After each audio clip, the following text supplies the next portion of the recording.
Well, this bill easily passed in the Assembly Education Committee here at the state capitol, and the Assembly member who authored it believes it will make an impact in the fight against fentanyl. This bill will save lives. San Diego Assembly member David Alvarez speaking about his bill, AB 2429.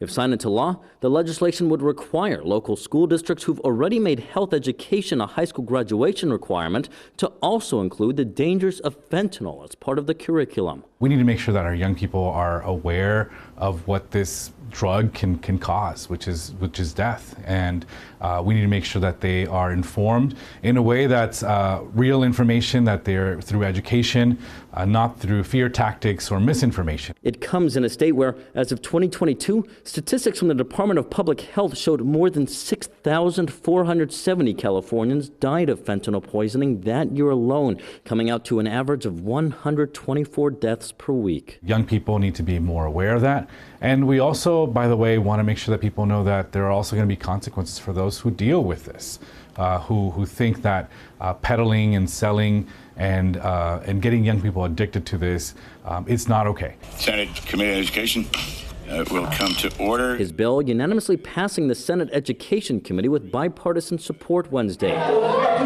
The state has already incorporated a curriculum about the dangers of narcotics, but not specifically fentanyl. Alvarez is concerned if students are not taught about the dangers of fentanyl, it could lead to deadly results. I want to make sure that families who have suffered needlessly as a result of fentanyl in their young person's life is a story we don't hear about anymore.